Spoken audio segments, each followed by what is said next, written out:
morning, everyone.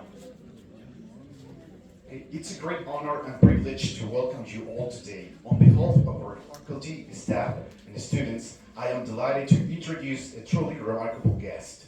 Today, we're joined by someone who has dedicated 25 years of their life to teaching English. For a quarter of a century, our guest has not only taught the language, but opened doors to new cultures, new ideas, new opportunities, and new futures. Teaching a language is never just about the grammar, it's never about grammar or vocabulary. It is about building confidence, encouraging communication, and empowering students to find their voice in the world. Throughout these 25 years, our guest has inspired countless students, guide them through challenges, and help them grow both academically and personally. Such dedication speaks not only of expertise, but of patience, passion, and a deep commitment to education. In a world that's increasingly connected, the ability to communicate in English can transform lives. Our guest has been part of that transformation for thousands of learners, helping them cross borders, not just geographically ones, but professionally and personal ones as well. Today, we have the opportunity to learn from someone whose experience, insight, and passion for teaching continue to make a lasting impact. Please join me in giving a warm and enthusiastic welcome to our distinguished guest. We're truly honored to have you with us. Without further ado, let's give him a big round of applause.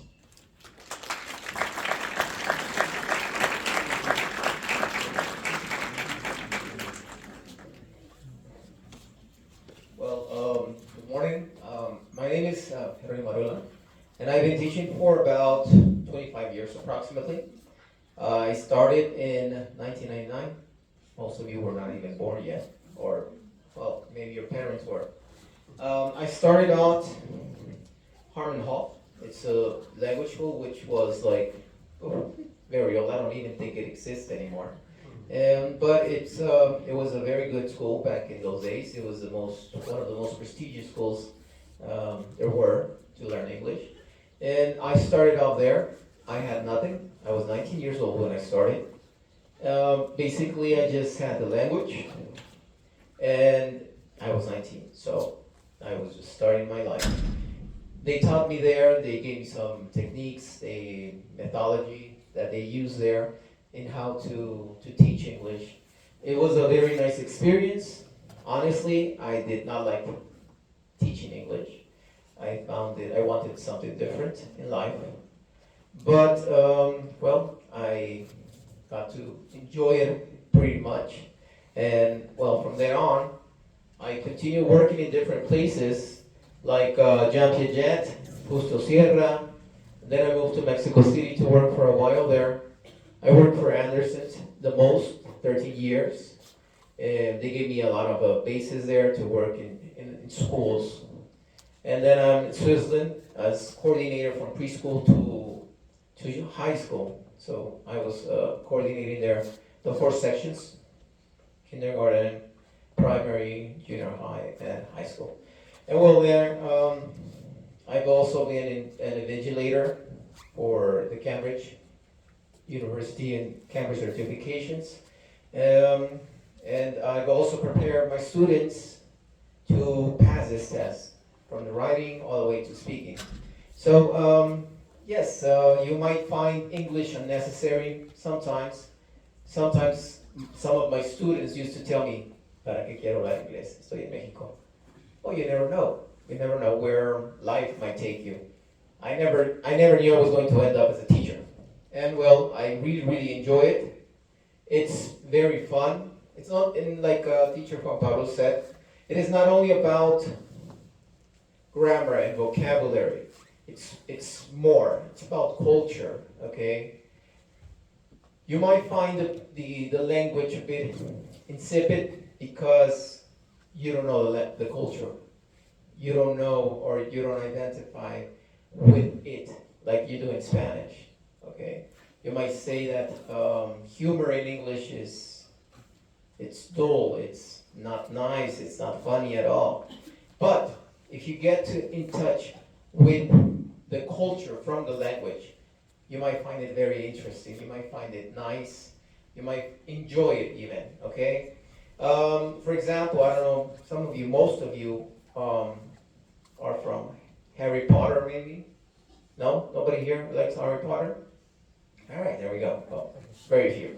All right. Well, the book, if you read it in English and you've read it in Spanish, it's quite different, and it changes a lot in depth, in meaning, in context, and that's it. It's all like that. Okay.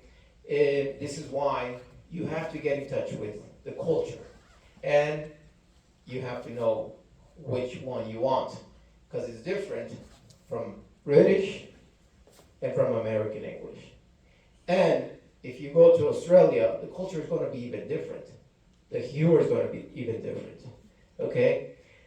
Take it here in Mexico, for instance. When you go to León, we're in the same state. Yet, their accent is different, their humor is different, even the way they speak is totally different, okay? So learn to enjoy English, practice it, and get in touch with its culture. It's nice, okay? One more thing, well, it's us as teachers can only take you to a certain point. We cannot go beyond that point, okay? We can teach you the basic. We can teach you what we have in the books, the structure, the grammar, all these things. But if you really, really want to improve your English, you have to practice outside the classroom. You have to watch series. You have to watch movies in English. Read, okay? You really do have to do this. And that's in every aspect, in every career, you know? If you want to really be good in something, you gotta go beyond what's in the classroom. So, I don't know, it's something nice, it's quite good. And if you ever, need something, I have my contact, or you can ask teacher Juan Pablo, and, I can help you out with language. I don't know if you have any questions, if you would like to ask something like how I started, what have I done other than teach English. My English, I learned it in the U.S. So I was there for quite some time. I was very young when I left, six years old. I was coming and going. My parents were a bit crazy, and they never really stay in a place. So I have to come back. I have to go back and forth until I decided to stay here in Celaya. And well, I started all this process of teaching my English. All right, I don't know if you would like to ask something. Questions or something? Practice your English, this is the time. These guys, you're more than welcome to ask whatever you want. I'm sorry? ¿Qué fue lo que me impulsó a enseñar? Oh my God, this is interesting. Like I said, I was 19 years old. I was getting bored in my house because all my school papers were from the U.S. My high school was from the U.S. And in those days, like it is now, sometimes governmental processes take a long time. And in those days, it was even longer. So my papers have to be like certified here. And in the process, they lost them. So it was like, I had nothing. And I was getting bored at home because I could not study anything. I couldn't study because I had no papers. I had no primary, no junior high, I had nothing here. So I was getting bored at home, and I said, okay, let's go to work. Let's find a job. And I went to different places. I went to McDonald's, I went to Kentucky Fried Chicken, I went to any place. I went to a lot. And it was like, I'm going to work like all day. I'm going to be 6 days a week in that place from early in the morning all the way to the evening. And I said like, no, I don't think it's worth it. I don't think I'm gonna be able to do it. So then I saw an ad in the newspaper, and it said, can you, if you speak English, blah, blah, blah, we are hiring. And that's how I ended up in Harmon Hall. I went there, and to tell you the truth, it was very well paid in those days. The hour was being paid, you're probably gonna say like, the hour was being paid like 20, 23, 25 pesos. Right now you can't even buy chips with that money, right? But back in those days, you could. It was a lot of money. For an hour of work, 23 pesos was a lot. It was maybe half a day's work at any other place. So it was good money. 3 hours working there, 4 hours and a half, and it was good, you know. So that's how I started, and then from there on, I began to study more. I began to be certified in different from Cambridge. I have my certifications from Cambridge.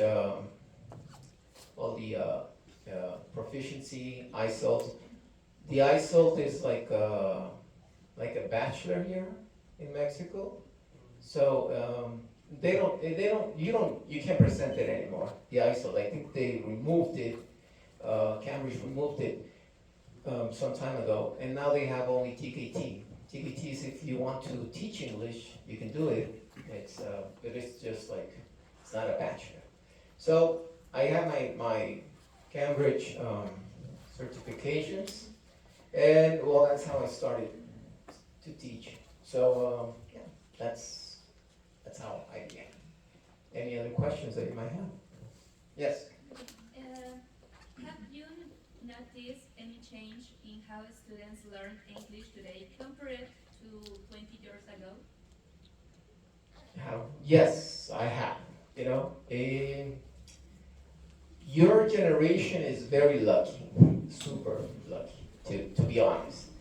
You have all these platforms, you have all this access to knowledge, not only the language, but to pretty much everything. So your generation is very, very fortunate to live in this era. Back in those days,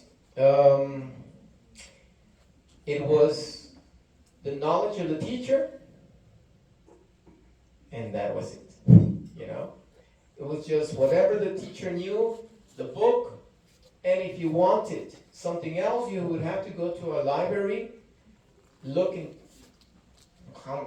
many books to get like good references, to get like good feedback or a good source, and it was a longer process. It was a very longer process. It was a bit more complicated. Right now, your teacher says something, and you're like, nah, I don't think it's true. I don't buy it. You grab your cell phone, you look it up, and you can be sure that what the teacher is saying is true. You know, so it has changed quite a lot. I think it's those who do not want to learn something. It's because, and including myself, if we don't want to learn something new, it's because we're lazy. Because we can find everything in the internet. We can find it in sites. You know, like, knowledge is there. We just don't want to get it, you know. The language is, like I said, it's a bit complicated. It's a bit complicated because you do have to know the context of many things. And English is very complicated. It's, some people say Spanish it's richer than English. But both have their things, you know? Both languages have their thing. English it's quite good, it's quite nice, but you have to get in touch with the culture, you know? Poetry is good, literature is good, but you need to know the background of it. You need to go deeper in what you want, okay? So, yes, it's quite different, much easier. Yeah. Any other questions? No? Yes? What is the most thing you like about teaching English? What is the most, hmm. Well, I think getting to know the person. Getting to know the person. Getting to know the student. Sometimes, it's not about teaching the subject. It's just getting the person to realize that they can do it. Sometimes I've had students that don't feel capable of achieving something, in the language. And it has happened that after a while, I've seen them and they are English teachers. So, it's life is very surprising. It's a roller coaster. It goes up and down. I know a lot of people, who have interesting careers. They're engineers. They have a bachelor in this or that, and they decide to teach English. Why? I don't know. It's just a decision they take. And teaching, like English teaching or teachers, sometimes it's not about the money. Okay, it's just because you like it. Because it's a lot of work. It's dealing with people, okay? And we are complicated. We are very complicated. If we don't feel like it in the morning, we have a bad mood, well, it's okay. It's perfect. But the other people don't have to deal with you. But teachers do. Teachers do. So teaching it's complex. It's not only just standing up, giving grammar, vocabulary. It's about also helping out the person. If they're not in the mood, if they're not in the correct mood that day, well, find a way. You have to find a way to make them cheer up. So yeah, it's like that. Further questions? Yes. Do you have friends in English speaking countries? Well, I have family.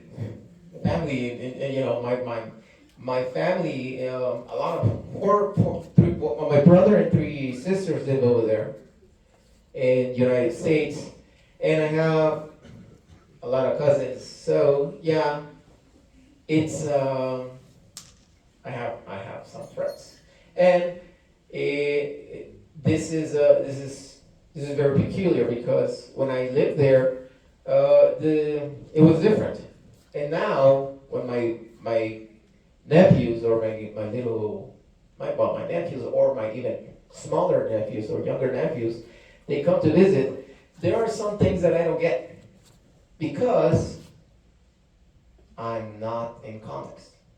I'm totally off. My era was different than how it is now. Of course, if you are in touch with it culturally, you get it fast. You understand. Oh, you're saying this, you're saying that. But yes, it's I have friends, but it is quite complicated if you're not in the context of the culture. It's like here. Anybody from Mexico City? Yes. Is it the same here and there? No, it's totally different. Yeah, and it's just 3 hours away. So imagine, and we speak the same language. So imagine this whole new thing, this whole new world. It's quite different. But yes, I do have it. Why did you ask? Sorry? No, why did you ask if I have friends?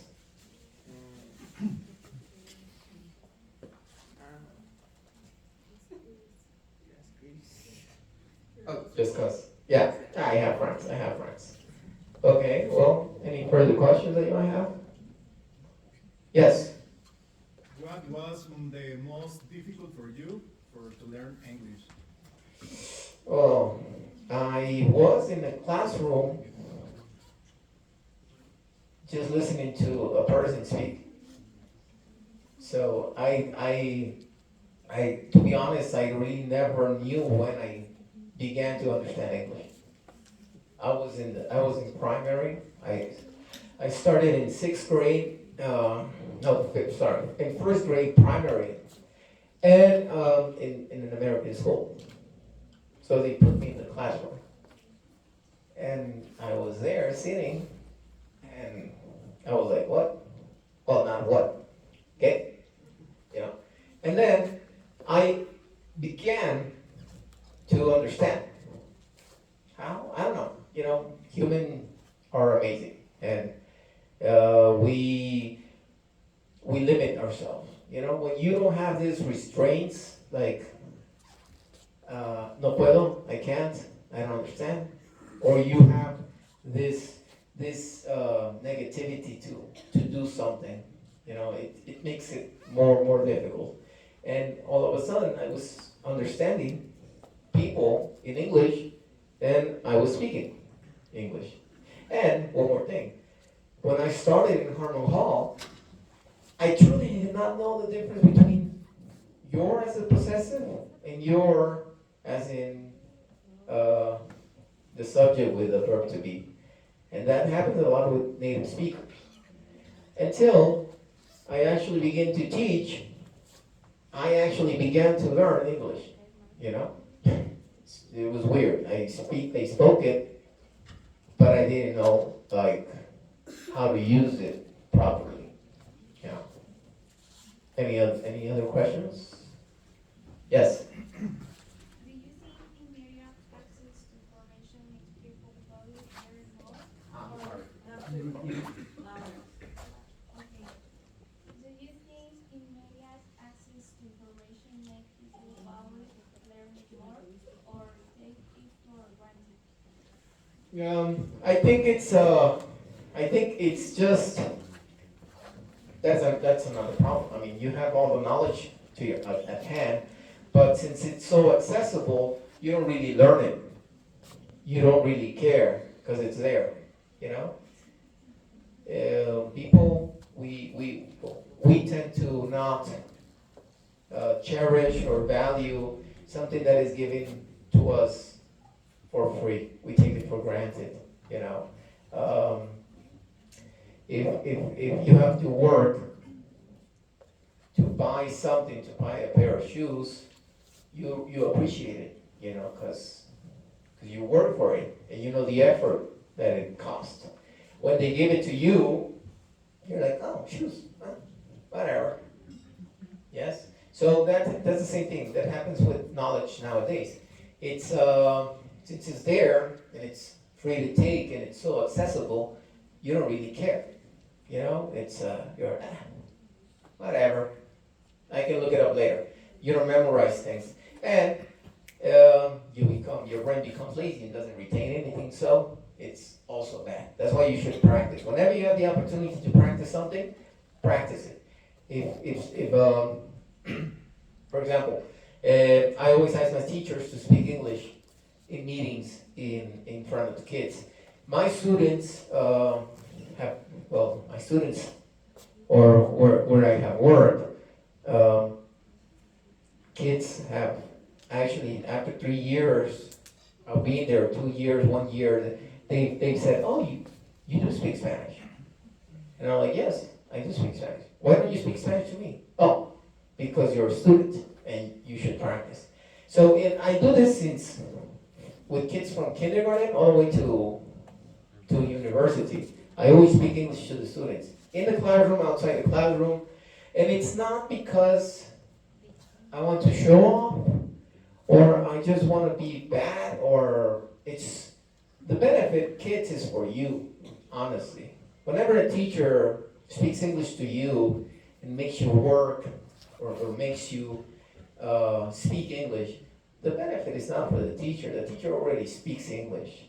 It's for the people who don't, which is like you guys. If you're not that good in English, appreciate that time, because outside the classroom, we could just go like, see, whatever, and don't make any effort, okay?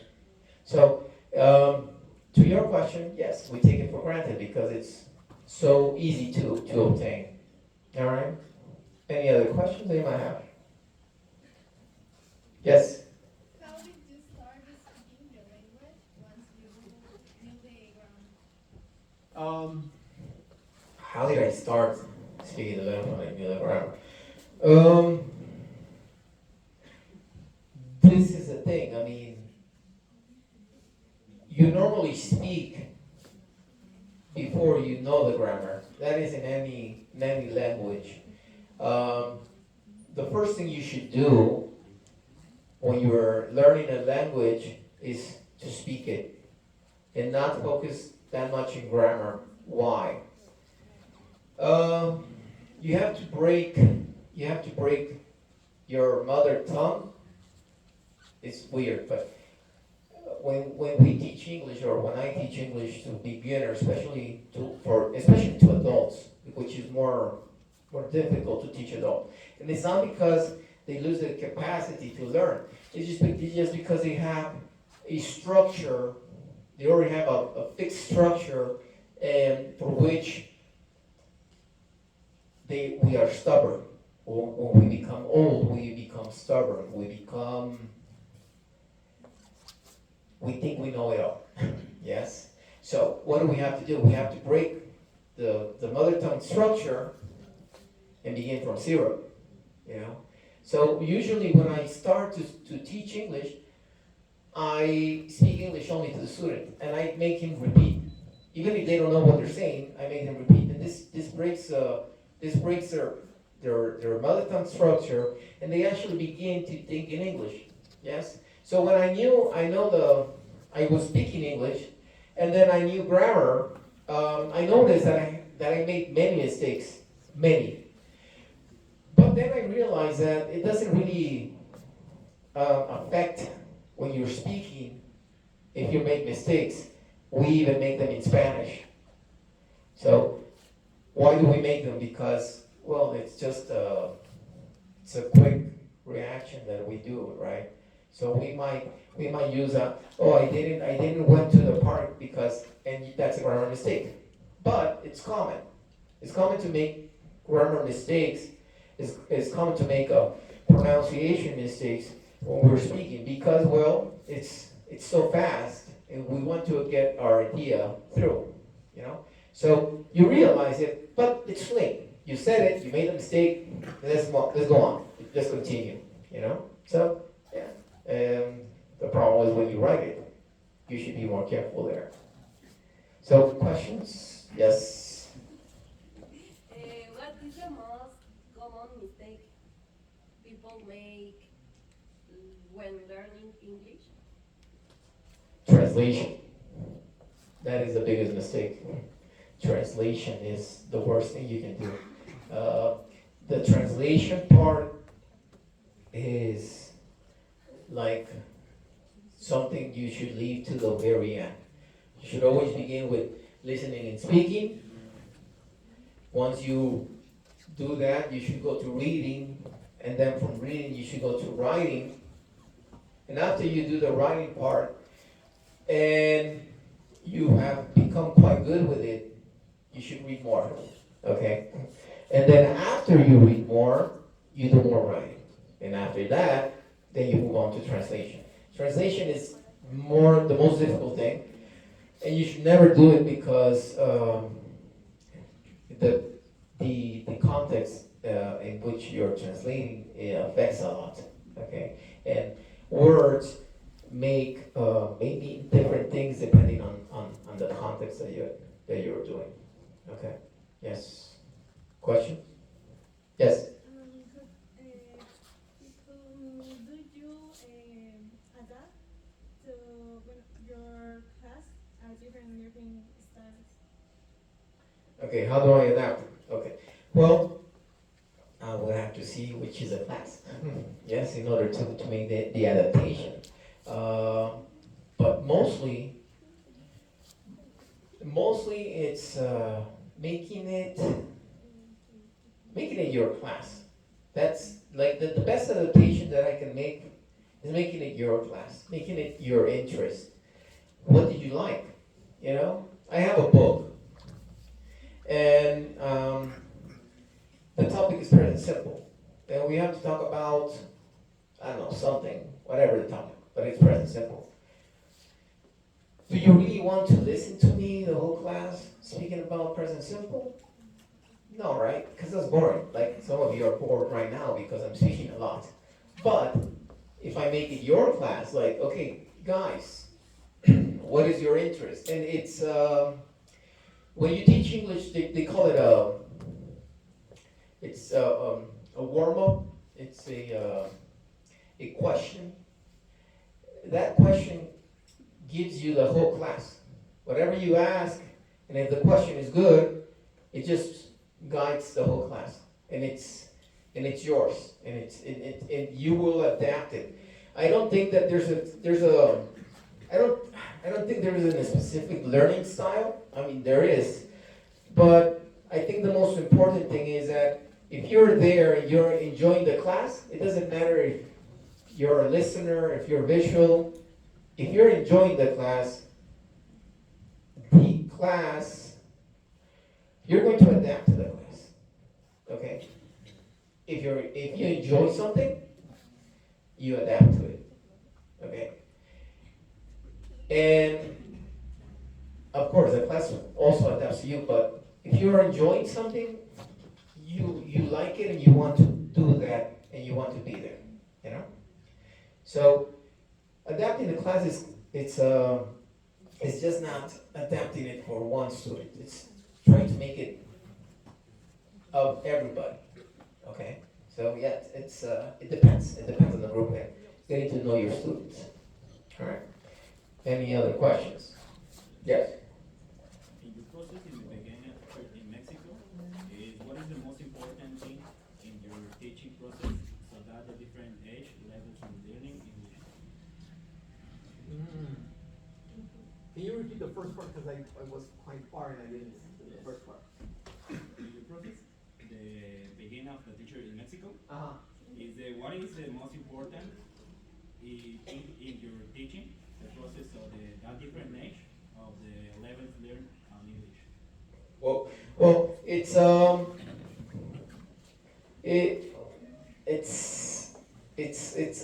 the process. When I started teaching, this is what you're saying, right? When I started teaching, when I started teaching in Harmon Hall, I was a kid. I was 19, probably some of your age. I had a variety of students in the class. I had teenagers, 15-year-old teenagers. I had doctors. I had engineers. I had professionals already there mixed with kids. And this is what I said, like, back to the question. It has to be, you have to enjoy the class. You have to make it fun. Yes? If you make it fun, it doesn't really matter who you're with. It doesn't matter the age you're working with. It's just, I enjoy it. I like to be there. And I want to learn. Yes? So the different places I work have taught me a lot. They all have something different. I've learned different things.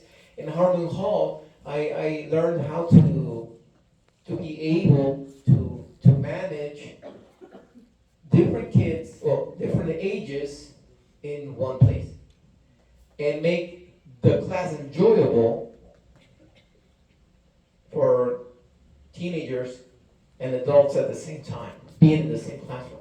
So what you have to do, if you ever consider being an English teacher, is observe your students. What do they like? what are they into.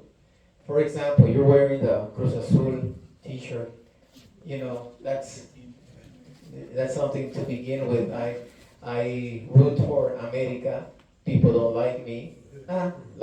You know. But just seeing that, I know that I can talk about football with you. Yes? Even if I don't watch it anymore, I can talk about you. And I would tell you, oh yeah, I am Americanista. Just to make a certain contact and getting like to make a connection. And that is the most important thing that you have to do in a classroom, to make connections with other people. Because some of you guys maybe don't even talk to other people in the same classroom. Because you don't like them, because you say like, he's like this, he's like that. But if you make the connection, even if it's something small, you have something to talk about. And it's going to be easier, and it's going to be a bit more enjoyable for you guys. So teaching different ages, well, of course, if you have only preschoolers, you have to, do the voices and yeah. So I've been there, I've done that, and I am my personality changes. Okay, when I'm with smaller kids, well, I gotta be a little bit more sensible to what the kids need. When I am with adults, well, my personality is a little bit more serious. My sense of humor changes. When I'm with teenagers, well, I have to be like, gotta be a little bit friendlier with them. Try to not be so strict. So you have to adapt. As a teacher, you have to adapt to the different ages in the classroom you're in. Okay? Guys, just for you to know, there's just barely enough time for one or two more questions. So questions, or just leave it like this?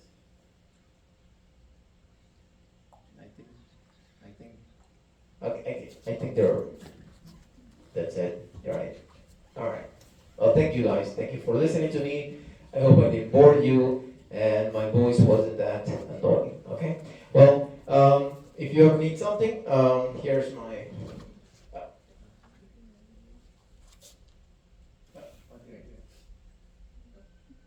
There's my contact if ever you need something.